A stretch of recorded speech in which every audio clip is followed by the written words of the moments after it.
सफल है।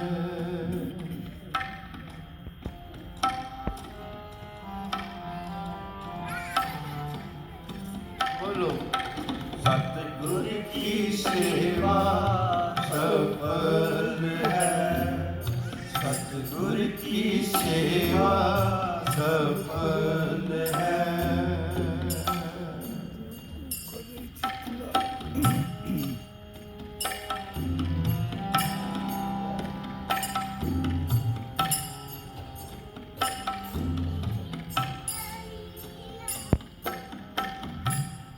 बोलो सतगुरु की सेवा सफल है। सतगुरु की सेवा सफल है। जेको करे चित लाए, जेको करे चित लाए, जेको करे चित लाए, जेको करे चित लाए, की सेवा सफल है। गुरु की सेवा सफल है।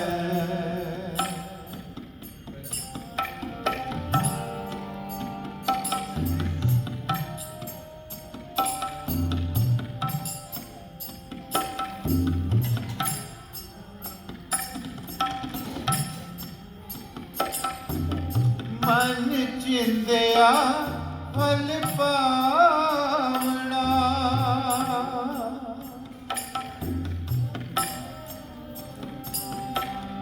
मन चिंदिया फल पावना, जिहों मैं विचों जाए,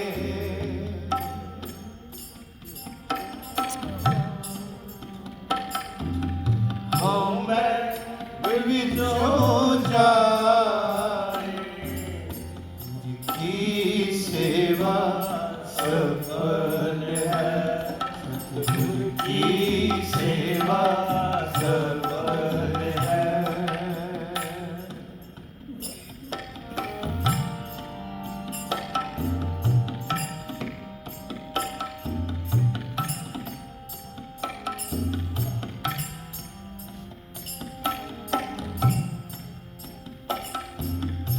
बंधन तोड़े मुक्त होए,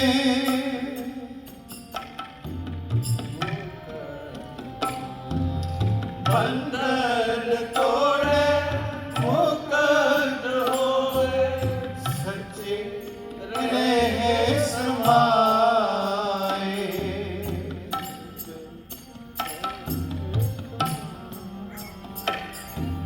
सच्चे रहे समाए।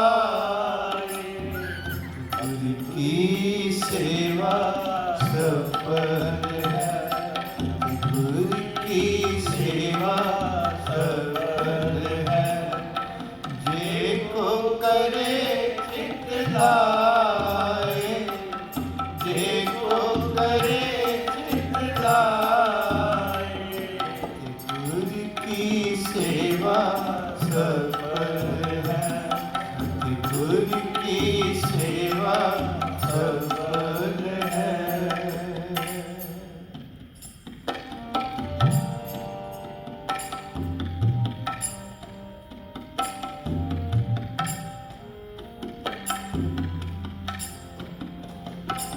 इस जग में नाम अनाम है, जग में नाम अनाम है, जग में नाम अनाम है।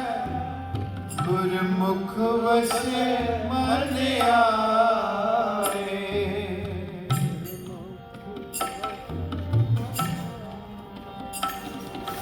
गुरमुख वसे मन आए। गुरु की सेवा सफल है।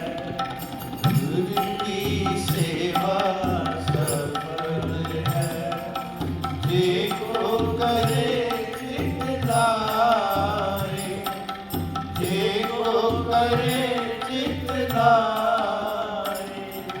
गुरु की सेवा सफल है, गुरु की सेवा सफल है।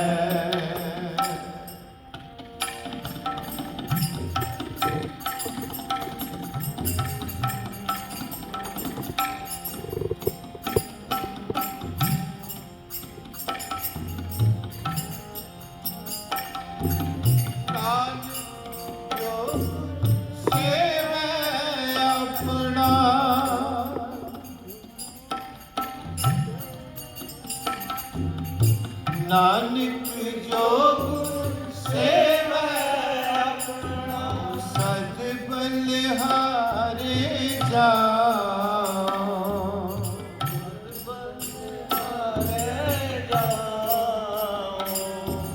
सद बलिहारे जाओ, तिन बलिहारे जाओ, गुरु की सेवा सफल है, गुरु की सेवा सफल है।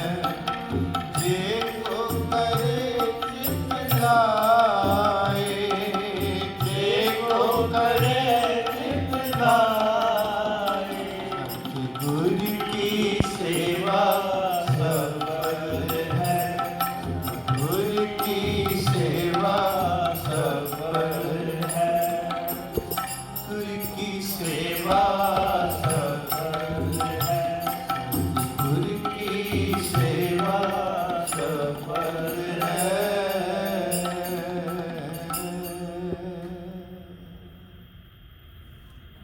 गुरु की सेवा हमेशा सफल है। और गुरु कहते जे कोई चित ला के करता है, चित ला, मन ला,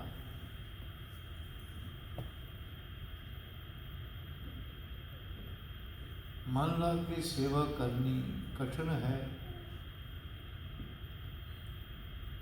वैसे सेवा तो करते ही, और महाराज कहते सफल वही है जी चित ला के मन ला के वेखा विखाई की सेवा नहीं कि मैनू कोई देख रहा है, वाह वाह वाह वाह करेगा। सेवा बड़ी उत्तम है।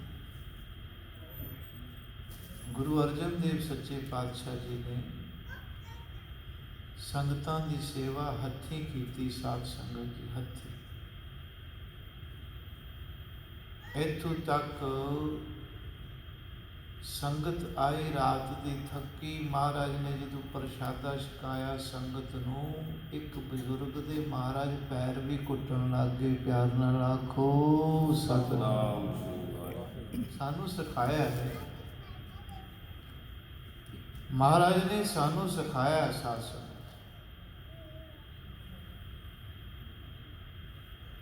फिर इत्थों तक कहन लगे संगत जी तुसी जाओ मत्था टेको गुरु दरबार विच जाके, मैं तुहाडे जोड़ियां दी राखी बहना। वाह, धन गुरु अर्जन देव सच्चे पातशाह। ये निमरता दे सौदे ने साध संगत। जेड़ा गुरु घर नूं अपना घर समझदा है, वो ही सब कुछ लै जांदा है।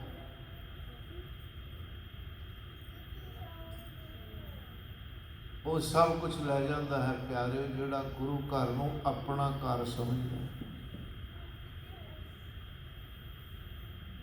बल्कि अपने घर नालों भी वधेरा घर समझदा है। वो इत्थों झोलियां भर के लै जाता है साध संगत। गुरु साहब जी के वक्त का मैनूं थोड़ा इतिहास याद आता है। ਜਦੋਂ गुरु रामदास सच्चे पातशाह जी ने सरोवर की सेवा विढ़ी, श्री हरमंदिर साहब इत्थे महाराज ने आन के, इत्थे पहला जंगल सी ਤੇ ਇਸ ਬੀਆਬਾਨ ਦੇ ਵਿੱਚ ਗੁਰੂ ਰਾਮਦਾਸ ਮਹਾਰਾਜ ਨੇ ਆਣ ਕੇ ਮੋੜੀ ਗੱਡੀ ਔਰ ਜਿਹੜਾ ਅੰਮ੍ਰਿਤਸਰ ਸਾਹਿਬ ਨਗਰ ਹੈ ਗੁਰੂ ਰਾਮਦਾਸ ਪਾਤਸ਼ਾਹ ਜੀ ਨੇ ਵਸਾਇਆ ਸਾਧ ਸੰਗਤ 'ਚ। ਤੇ ਪਹਿਲਾਂ ਸੇਵਾ ਸਰੋਵਰ ਦੀ ਆਰੰਭਿਤ ਕੀਤੀ। ਸਰੋਵਰ ਕਿਉਂਕਿ ਸਰੋਵਰ ਜਿਹੜਾ ਹੈ ਇਹ ਬੜਾ ਮਹਾਨ ਹੈ। ਇਸ ਸਰੋਵਰ 'ਚ ਬੜੀਆਂ ਬਰਕਤਾਂ ਨੇ। ਇਸ ਸਰੋਵਰ ਦਾ ਇਸ਼ਨਾਨ ਕਰਨ ਜਾਂਦੇ ਹੋ, ਜਦੋਂ ਤੁਸੀਂ ਇੱਥੋਂ ਜਾਂਦੇ ਹੋ ਇੰਡੀਆ ਤੋਂ ਤੁਹਾਡੀ ਪਹਿਲੀ ਇੱਛਾ ਇਹੀ ਹੁੰਦੀ ਹੈ ਕਿ ਗੁਰੂ ਰਾਮਦਾਸ ਪਾਤਸ਼ਾਹ ਦੇ ਚਰਨਾਂ ਵਿੱਚ ਹਾਜ਼ਰੀ ਭਰ ਕੇ ਆਈਏ। ਉਸ ਸਰੋਵਰ ਮਹਾਨ ਪਵਿੱਤਰ ਸਰੋਵਰ ਦੇ ਵਿੱਚ ਇਸ਼ਨਾਨ ਕਰਕੇ ਆਈਏ, ਜਿਸ ਨੂੰ ਆਖਿਆ ਹੈ ਰਾਮਦਾਸ ਸਰੋਵਰ ਨਾਤੇ ਸਭ ਉਤਰੇ ਪਾਪ। ਜਿਸ ਸਰੋਵਰ ਦੇ ਵਿੱਚ 8 ਪਹਿਰ ਉਸ ਮਾਲਕ ਦੀ ਸਿਫਤ ਹੋ ਰਹੀ ਹੈ, ਜਿਸ ਸਰੋਵਰ ਦੇ ਵਿੱਚ 8 ਪਹਿਰ ਉਸ ਨਿਰੰਕਾਰ ਨੂੰ ਸਲਾਹਿਆ ਜਾ ਰਿਹਾ। ਜਦੋਂ ਤੁਸੀਂ ਉਸ ਅੰਮ੍ਰਿਤ ਵਿੱਚ ਇਸ਼ਨਾਨ ਕਰਦੇ ਹੋ, ਕਾਇਆ ਪਲਟ ਜਾਂਦੀ ਹੈ। ਸਾਧ ਸੰਗਤ ਬੜਾ ਕੁਝ ਮਿਲਦਾ ਹੈ ਉਸ ਸਰੋਵਰ ਵਿੱਚ ਇਸ਼ਨਾਨ ਕੀਤੇ। ਤਾਂ ਹੀ ਗੁਰੂ ਸਾਹਿਬ ਜੀ ਨੇ ਰਾਮਦਾਸ ਸਰੋਵਰ ਨੀਕਾ, ਨੀਕਾ ਕਹਿੰਦੇ ਸੋਹਣੇ ਨੂੰ, ਰਾਮਦਾਸ ਸਰੋਵਰ ਨੀਕਾ ਜੋ ਨਹਾਵੈ ਸੋ ਕੁਲ ਤਰਾਵੈ। ਐਡੀਆਂ ਬਖਸ਼ਿਸ਼ਾਂ ਨੇ, ਐਡੀਆਂ ਰਹਿਮਤਾਂ ਨੇ ਉਸ ਸਰੋਵਰ ਦੇ ਵਿੱਚ। ਤੋ ਇਸ ਸਰੋਵਰ ਦੀ ਸੇਵਾ ਚੱਲ ਰਹੀ ਸੀ। ਸੇਵਾ ਬਹੁਤ ਵੱਡੀ ਸੀ,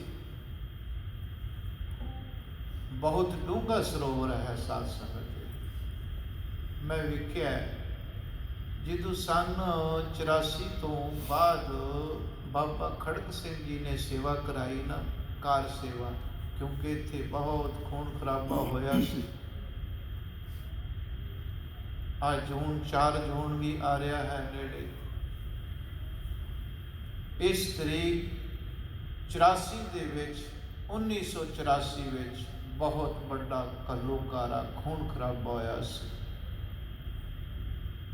ਮਾਨੋ ਕਿ ਅੱਖਾਂ ਨਾਲ ਹੀ ਦੇਖਿਆ ਹੈ ਸਾਰਾ। ਉੱਥੇ ਤਾਂ ਨਹੀਂ ਸੀ ਪਰ ਪੰਜਾਬ ਵਿੱਚ ਤਾਂ ਵੀ ਸੀ। ਮੈਂ ਨਾਨਕਸਰ ਸਾਹਿਬ ਸੀਗਾ ਉਸ ਵੇਲੇ ਸੇਵਾ ਦੇ ਵਿੱਚ, ਜਦੋਂ ਇਹ ਘੱਲੂਘਾਰਾ ਹੋਇਆ। ਤੋ ਇਸ ਸਰੋਵਰ ਵਿੱਚ ਬੜਾ ਖੂਨ ਖਰਾਬਾ ਹੋਣ ਕਾਰਨ ਫਿਰ ਮਹਾਂਪੁਰਖਾਂ ਨੇ ਇਸ ਦੁਬਾਰਾ ਸੇਵਾ ਸਾਰੇ ਸਰੋਵਰ ਦੀ ਕਰਾਈ ਸੀ। ਉਸ ਵੇਲੇ ਦਾਸ ਮਹਾਂਪੁਰਖਾਂ ਨਾਲ ਬਾਬਾ ਗੇਜਾ ਸਿੰਘ ਮਹਾਰਾਜ ਹੋਣਾ ਨਾਲ ਮੈਂ ਗਿਆ ਸੀ। ਉਸ ਵੇਲੇ ਦਰਸ਼ਨ ਕੀਤੇ ਸੀ ਕਿ ਬਹੁਤ ਡੂੰਘਾ ਸਰੋਵਰ ਹੈ। ਫਿਰ ਸੰਗਤਾਂ ਨੇ ਇਸ ਦੀ ਸੇਵਾ ਆਪਣੀ ਹੱਥੀਂ ਕੀਤੀ, ਸਾਰੀ ਸਫਾਈ ਕੀਤੀ ਦੁਬਾਰਾ ਸਰੋਵਰ ਦੀ। ਇਸ ਸਰੋਵਰ ਦੀ ਸੇਵਾ ਗੁਰੂ ਰਾਮਦਾਸ ਪਾਤਸ਼ਾਹ ਵੇਲੇ ਚੱਲ ਰਹੀ ਤੇ ਗੁਰੂ ਰਾਮਦਾਸ ਮਹਾਰਾਜ ਕਹਿਣ ਲੱਗੇ ਬਾਬਾ ਬੁੱਢਾ ਜੀ ਨੂੰ, ਕਹਿਣ ਲੱਗੇ ਬਾਬਾ ਜੀ ਆਪਾਂ ਕੁਝ ਰਾਜ ਮਿਸਤਰੀ, ਕੁਝ ਕਾਰੀਗਰ ਜਿੰਨੇ ਵੀ ਹੈ, ਇਹਨਾਂ ਨੂੰ ਤੇ ਆਪਾਂ ਤਨਖਾਹ ਦਿੰਦੇ ਹਾਂ, ਇਹਨਾਂ ਦੀ ਮਜ਼ਦੂਰੀ ਦਿੰਦੇ ਹਾਂ। ਗੁਰੂ ਸਾਹਿਬ ਕਹਿਣ ਲੱਗੇ ਕੁਝ ਮਜ਼ਦੂਰ ਵੀ ਆਪਾਂ ਨੂੰ ਚਾਹੀਦੇ ਹਨ, ਕਿਉਂਕਿ ਸੇਵਾ ਬਹੁਤ ਜ਼ਿਆਦਾ ਹੈ ਤੇ ਸੰਗਤ ਕਈ ਵਾਰ ਘੱਟ ਆਉਂਦੀ ਹੈ, ਕਈ ਵਾਰ ਜ਼ਿਆਦਾ ਆਉਂਦੀ ਹੈ। ਕਿਉਂਕਿ ਉਦੋਂ ਸਾਧਨ ਨਹੀਂ ਸੀ, ਦੂਰੋਂ ਦੂਰੋਂ ਸੰਗਤਾਂ ਤੁਰ ਕੇ ਜਾਇਆ ਕਰਦੀਆਂ ਸਨ, ਗੱਡਿਆਂ ਤੇ ਜਾਇਆ ਕਰਦੀਆਂ ਸਨ, ਘੋੜਿਆਂ ਤੇ ਲੋਕ ਜਾਇਆ ਕਰਦੇ ਸਨ। ਉਸ ਟਾਈਮ ਕੋਈ ਸਾਧਨ ਨਹੀਂ ਸੀ ਸਾਧ ਸੰਗਤ, ਇਸ ਲਈ ਸੰਗਤ ਜਿਹੜੀ ਸੀ ਬਹੁਤ ਸਵਾਈ ਆਉਂਦੀ ਸੀ, ਕਈ ਵਾਰ ਜ਼ਿਆਦਾ ਵੀ ਆ ਜਾਂਦੀ ਸੀ। ਸੇਵਾ ਸੀ ਜ਼ਿਆਦਾ ਤੇ ਮਹਾਰਾਜ ਬਾਬਾ ਬੁੱਢਾ ਜੀ ਨੂੰ ਕਹਿਣ ਲੱਗੇ ਵੀ ਆਪਾਂ ਨੂੰ ਕੁਝ ਮਜ਼ਦੂਰ ਵੀ ਚਾਹੀਦੇ। ਫਿਰ ਬਾਬਾ ਬੁੱਢਾ ਜੀ ਨੇ ਕਾਫੀ ਮਜ਼ਦੂਰ ਇਕੱਠੇ ਕੀਤੇ ਜਿਹੜੇ ਇਹ ਸੇਵਾ ਦੇ ਵਿੱਚ ਫਿਰ ਲਾਏ।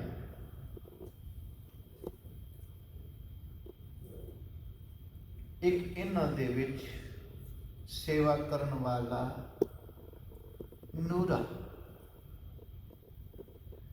ਨੂਰਾ ਮੁਸਲਮਾਨ, ਇਹਦੇ ਕੋਲ ਇੱਕ ਬੈਲ ਗੱਡੀ ਹੈ, ਰੇਹੜੀ ਹੈ, ਤੇ ਰੇਹੜੀ ਦੇ ਅੱਗੇ ਖੋਤੀ ਜੋਂਦਾ ਹੈ। ਖੋਤੀ ਛੋਟੀ ਜੀ ਖੋਤੀ ਸੀ, ਇਹਦੇ ਗਰੀਬ ਸੀ। ਉਹ ਰੇਹੜੀ ਦੇ ਅੱਗੇ ਜੋ ਕੇ ਨੂਰ ਜਹਾਂ ਦੀ ਸਰਾਂ ਤੋਂ ਇੱਟਾਂ ਲੈ ਕੇ ਸ੍ਰੀ ਹਰਿਮੰਦਰ ਸਰੋਵਰ ਵਾਸਤੇ ਉੱਥੋਂ ਇੱਟਾਂ ਆਪਣੀ ਰੇਹੜੀ ਤੇ ਲਿਆਇਆ ਕਰਦਾ ਸੀ। ਇਹਦਾ ਇਤਿਹਾਸ ਖਾਸ ਕਰਕੇ ਆਇਆ ਹੈ, ਇਹਦਾ ਜ਼ਿਕਰ ਆਇਆ। ਇਸ ਦਾ ਜ਼ਿਕਰ ਕਵੀ ਸੰਤੋਖ ਸਿੰਘ ਜੀ ਨੇ ਕੀਤਾ ਹੈ ਸਾਧ ਸੰਗਤ, ਕਿਉਂਕਿ ਇਹਦਾ ਇਤਿਹਾਸ ਗੁਰੂ ਰਾਮਦਾਸ ਮਹਾਰਾਜ ਤੋਂ ਸ਼ੁਰੂ ਹੁੰਦਾ ਹੈ ਤੇ ਨਿਬੜਦਾ ਜਾ ਕੇ ਗੁਰੂ ਗੋਬਿੰਦ ਸਿੰਘ ਮਹਾਰਾਜ ਤੱਕ। ਭਾਗਾਂ ਵਾਲਾ ਆਪਣੀ ਮਜ਼ਦੂਰੀ ਲੈ ਕੇ ਜਾਂਦਾ ਹੈ। ਸ਼ਾਮ ਨੂੰ ਪਰਿਕਰਮਾ ਦੇ ਵਿੱਚ ਬਾਬਾ ਬੁੱਢਾ ਜੀ ਖੜ ਜਾਂਦੇ ਨੇ ਤੇ ਸਾਰਿਆਂ ਨੂੰ ਜਿੰਨੀ ਕਿਸੇ ਦੀ ਮਜ਼ਦੂਰੀ ਹੈ, ਬਾਬਾ ਬੁੱਢਾ ਜੀ ਸਾਰਿਆਂ ਨੂੰ ਪੈਸੇ ਦਿੰਦੇ ਹਨ। ਗੁਰੂ ਕੀ ਗੋਲਕ ਦੇ ਵਿੱਚੋਂ ਪੈਸੇ ਸਾਰਿਆਂ ਨੂੰ ਦਿੰਦੇ।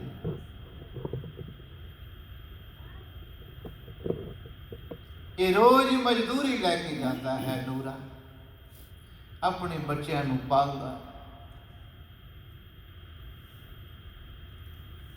ਇੱਕ ਦਿਨ ਸੋਚਣ ਲੱਗਾ, ਕਹਿਣ ਲੱਗਾ ਆ ਜਿਹੜੀ ਨਿਸ਼ਕਾਮ ਸੇਵਾ ਕਰਦੇ ਨੇ ਸਿੱਖ, ਗੁਰੂ ਦੇ ਦਾਸ ਜਿਹੜੇ ਹਨ, ਗੁਰੂ ਦੇ ਪ੍ਰੇਮ ਵਾਲੇ ਨਿਸ਼ਕਾਮ ਸੇਵਾ ਕਰਦੇ ਨੇ, ਇਹਨਾਂ ਦੇ ਘਰ ਵਿੱਚ ਬੜੀਆਂ ਬਰਕਤਾਂ ਨੇ। ਇਹਨਾਂ ਦੇ ਚਿਹਰੇ ਵੀ ਖਿੜੇ ਰਹਿੰਦੇ, ਇਹ ਪਾਉਂਦੇ ਵੀ ਚੰਗਾ ਨੇ ਤੇ ਖਾਂਦੇ ਵੀ ਚੰਗਾ ਨੇ। ਬੜੀ ਵੱਡੀ ਸਿੱਖਿਆ ਅਹਿਸਾਸ ਹੈ ਅੱਜ ਦੇ ਇਤਿਹਾਸ ਵਿੱਚ। ਅੱਜ ਵੀ ਐਸੇ ਗੁਰੂ ਦੀਆਂ ਸੰਗਤਾਂ ਤੇ ਬੜੀ ਪਾਰ ਬਖਸ਼ਿਸ਼ ਹੈ। ਕਿਉਂ? ਬਸ ਤੁਸੀਂ ਸੇਵਾ ਵਿੱਚ ਜੁੜੇ ਹੋਏ ਹੋ। ਸੇਵਾ ਵਿੱਚ ਕਿਸੇ ਪ੍ਰਕਾਰ ਕਿਸੇ ਢੰਗ ਨਾਲ ਤੁਸੀਂ ਸਾਰੇ ਸੇਵਾ ਕਰਦੇ ਹੋ। ਮੈਨੂੰ ਪਤਾ ਹੈ ਤੁਹਾਡੀ ਗੱਲ ਕੱਲਿਆਂ ਦੀ ਨਹੀਂ, ਮੈਂ ਸਾਰੇ ਸਿੱਖਾਂ ਦੀ ਗੱਲ ਕਰਦਾ, ਸਿੱਖ ਸੰਗਤਾਂ ਦੀ ਗੱਲ ਕਰਦਾ। ਕਿਤੇ ਨਾ ਕਿਤੇ ਕਿਸੇ ਨਾ ਕਿਸੇ ਢੰਗ ਨਾਲ ਕਿਸੇ ਗੁਰੂ ਘਰ, ਕਿਸੇ ਮਹਾਂਪੁਰਖ ਦੇ ਸਥਾਨ ਤੇ ਕਿਸੇ ਨਾ ਕਿਸੇ ਢੰਗ ਨਾਲ ਤੁਹਾਡੀ ਸੇਵਾ ਗੁਰੂ ਨਾਨਕ ਦੇ ਘਰ ਪਹੁੰਚ ਰਹੀ ਹੈ ਸਾਧ ਸੰਗਤ ਜੀਓ। ਤੇ ਤੁਹਾਡੇ ਕੋਲ ਇਸੇ ਗੱਲ ਦੀ ਖੁਸ਼ਹਾਲੀ ਹੈ, ਧਿਆਨ ਦੇਣਾ, ਇਸੇ ਗੱਲ ਦੀ ਖੁਸ਼ਹਾਲੀ ਹੈ ਤੁਹਾਡੇ ਕੋਲ, ਇਸੇ ਗੱਲ ਦੀਆਂ ਹੀ ਰਹਿਮਤਾਂ ਹੈ। ਮੈਂ ਲਿਖ ਕੇ ਦੇਣਾ ਇਹ ਗੱਲ। ਤੁਸੀਂ ਦਸਾਂ ਨੂੰਹਾਂ ਦੀ ਕਿਰਤ ਦੇ ਵਿੱਚ ਗੁਰੂ ਨਾਨਕ ਦੇ ਘਰ ਦਾਨ ਕਰਦੇ ਹੀ ਰਹਿੰਦੇ ਹੋ, ਕਰਦੇ ਰਹਿੰਦੇ, ਹਮੇਸ਼ਾ ਕਰਦੇ ਹੋ। ਤਿੰਨ ਤਰ੍ਹਾਂ ਕਰਕੇ ਸੇਵਾ ਹੁੰਦੀ ਹੈ, ਮਨ ਕਰਕੇ ਤੇ ਤਨ ਕਰਕੇ ਤੇ ਧਨ ਕਰਕੇ। ਤੇ ਸਿੱਖ ਤਿੰਨੇ ਸੇਵਾ ਗੁਰੂ ਦੇ ਅਰਪਣ ਕਰਦਾ ਹੈ। ਮਨ ਕਰਕੇ ਵੀ ਕਰਦਾ ਹੈ, ਗੁਰੂ ਮੈਨੂੰ ਦੇ, ਮੈਂ ਤੇਰੇ ਚਰਨਾਂ 'ਚ ਭੇਟ ਕਰਾਂਗਾ, ਇਹ ਮਨ ਕਰਕੇ ਸੇਵਾ ਹੈ। ਤਨ ਕਰਕੇ ਹੱਥੀਂ ਸੇਵਾ ਕਰਦਾ ਹੈ ਤੇ ਧਨ ਕਰਕੇ ਮਾਇਆ ਨਾਲ ਸੇਵਾ ਕਰਦਾ ਹੈ ਸਿੱਖ। ਤਾਂ ਬਰਕਤਾਂ ਨੇ ਤੁਹਾਡੇ ਘਰਾਂ ਵਿੱਚ। ਗੁਰੂ ਨਾਨਕ ਦਾ ਇਹ ਨਿਰੰਕਾਰ ਦਾ ਘਰ ਹੈ। ਇਸ ਘਰ ਦੀ ਸੇਵਾ ਥੋੜੀ ਵੀ ਕੀਤੀ ਬਹੁਤੀ ਹੋ ਜਾਂਦੀ ਹੈ ਸਾਧ ਸੰਗਤ। ਤਾਂ ਨੂਰਾ ਕਹਿੰਦਾ ਹੈ ਕਿ ਇਹਨਾਂ ਦੇ ਘਰ ਬੜੀ ਖੁਸ਼ਹਾਲੀ ਹੈ, ਬੜੇ ਖੁਸ਼ ਰਹਿੰਦੇ ਨੇ, ਚੰਗਾ ਪਾਉਂਦੇ ਨੇ, ਚੰਗਾ ਖਾਂਦੇ ਨੇ, ਗੁਰੂ ਦੀਆਂ ਬਖਸ਼ਿਸ਼ਾਂ ਲੈਂਦੇ ਨੇ। ਨੂਰਿਆ, ਉਹ ਤੈਨੂੰ ਇੰਨੀ ਦੇਰ ਹੁੰਦੀ ਕਮਾਈ ਕਰਦਿਆਂ, ਤੇਰੇ ਘਰ ਫੇਰ ਵੀ ਸੜਿਆਣ ਹੈ। ਨੂਰਾ ਕਹਿੰਦਾ, ਕਹਿਣ ਲੱਗਾ ਅੱਜ ਮੰਮੀ ਨਹੀਂ ਸੇਵਾ ਲੈਣੀ, ਅੱਜ ਮੰਮੀ ਨਹੀਂ ਮਜ਼ਦੂਰੀ ਲੈਣੀ, ਅੱਜ ਮੰਮੀ ਗੁਰੂ ਰਾਮਦਾਸ ਪਾਤਸ਼ਾਹ ਦੇ ਘਰੋਂ ਪ੍ਰਸ਼ਾਦ ਹੀ ਲੈਣਾ, ਨਹੀਂ ਮਜ਼ਦੂਰੀ ਲੈਣੀ। ਅੱਜ ਜਿੰਨੀ ਮਜ਼ਦੂਰੀ ਲੈਂਦਾ ਸੀ ਉਨਾ ਹੀ ਘਰ ਵਿੱਚ ਲੈ ਕੇ ਰਾਸ਼ਨ ਪਾਣੀ ਪਾਲਦਾ ਸੀ ਆਪਣੇ ਬੱਚਿਆਂ ਨੂੰ। ਇਹ ਨੂਰਾ ਪਰ ਅੱਜ ਕਹਿੰਦਾ ਮੈਂ ਨਹੀਂ ਸੇਵਾ ਲੈਣੀ, ਅੱਜ ਮਜ਼ਦੂਰੀ ਨਹੀਂ ਲੈਣੀ।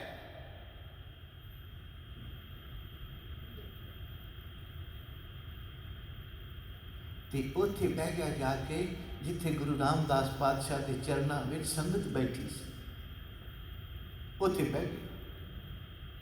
ਮਗਰ ਬੈਠਾ ਗਰੀਬੜਾ ਜਾ ਨੂਰ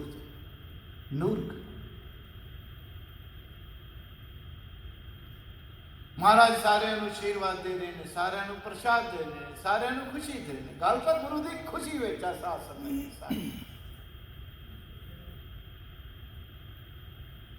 ਤੇ ਸਾਰੇ ਭੁਗਤ ਗਏ ਤੇ ਨੂਰੇ ਦੀ ਵਾਰੀ ਆਈ। ਇਸਨੇ ਸਿਜਦਾ ਕੀਤਾ ਮਹਾਰਾਜ, ਤੇ ਮਹਾਰਾਜ ਜਾਣਦੇ ਸਨ ਅੰਤਰਜਾਮੀ, ਬਿਨ ਬੋਲਤ ਆਪ ਪਛਾਣ ਹੈ, ਬਿਨਾ ਬੋਲਿਆ ਤੂੰ ਸਭ ਕੁਝ ਜਾਣਦਾ ਹੈ। ਮਹਾਰਾਜ ਕਹਿੰਦੇ ਹਾਂ ਭਾਈ ਕਿੱਥੋਂ ਆਇਆ? ਜੀ ਮੈਂ ਇੱਥੇ ਹੀ ਕਰਦਾ ਹਾਂ, ਕੰਮ ਇੱਥੇ ਹੀ ਕਰਦਾ।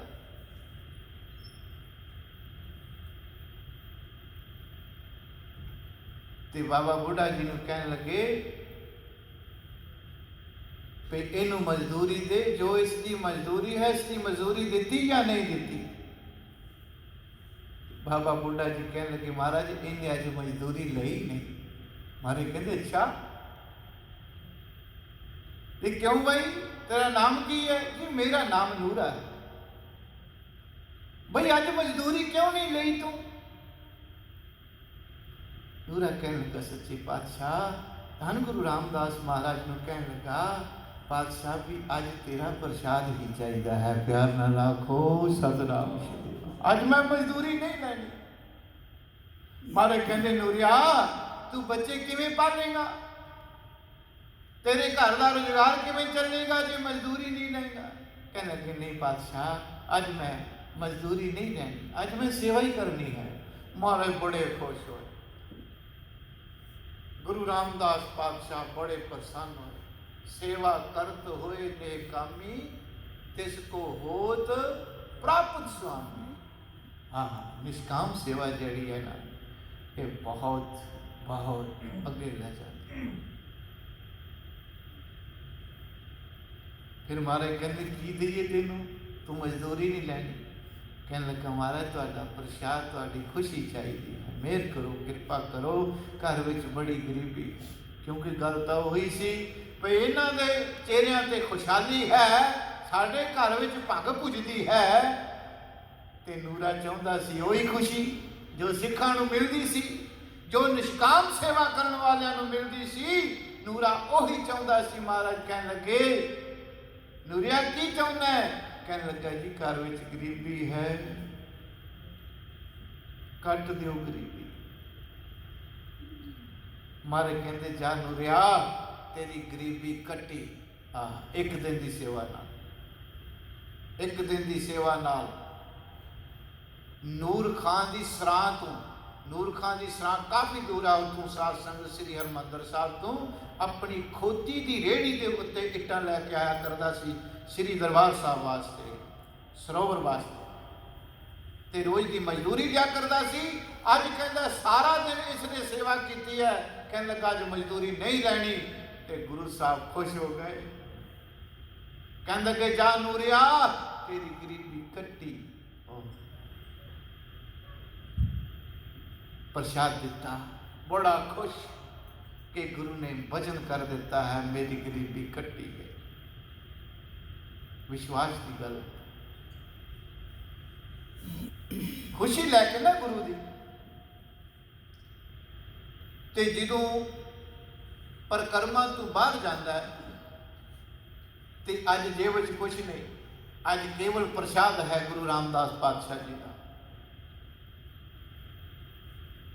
अज खुशियां ही खुशियां हैं, अज प्रसन्न ही प्रसन्न है।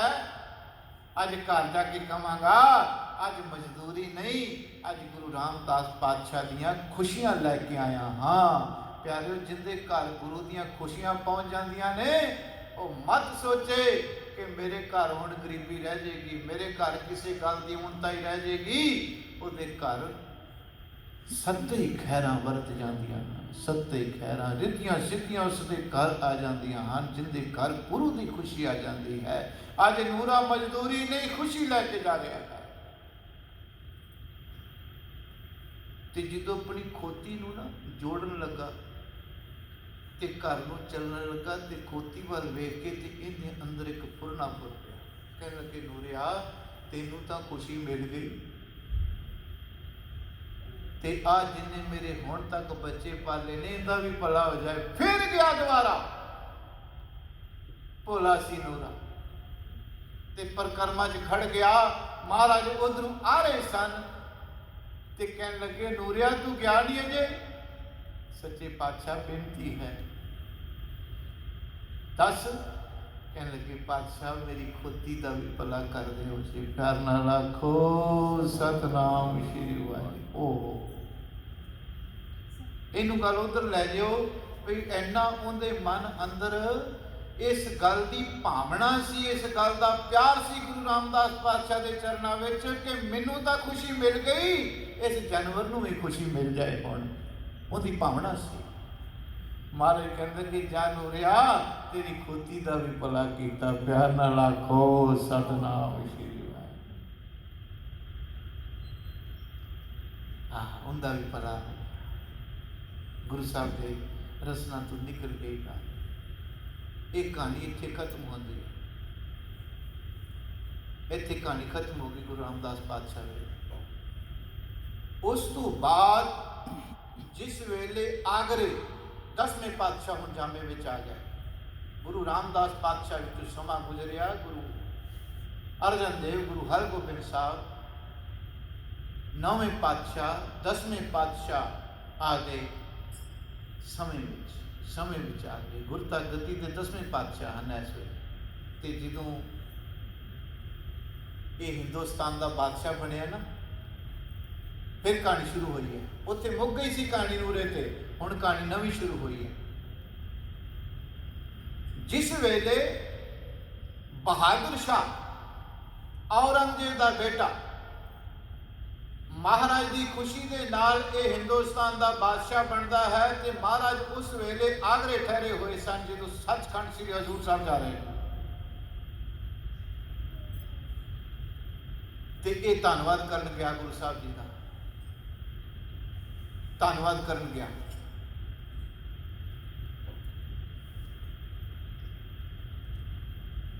तो जो धन्नवाद सारे लश्कर लो सारे एहलकार इस दे नाल हिंदुस्तान का बादशाह सी, इनकी बेगम नाल बड़े बड़े तोहफे लैके महाराज के चरणों च पहुंचे आगरे। तो जिसनों इसने मत्था टेकिया ना इन्होंने दोवां जियां ने, तो महाराज ने ताड़ी मार के हसे, ताड़ी मार के हसे 10वें पातशाह, बड़े लहजे विच हसे। और महाराज ने अपने मुख से पल्ला कर लिया हसद्या हसद्या, इन्ने हसे। ये हुणे बादशाह सी दे अंदर शंका पै गई। कहने लगे हसे इन्ने हसे क्यों? मेरे को मत्था टेकद्या कोई गलती हो गई है, या मेरे आंद्या जांद्या गलती हो गई है, या मेरी बेगम ने गलती कर दी है? महाराज हसे क्यों?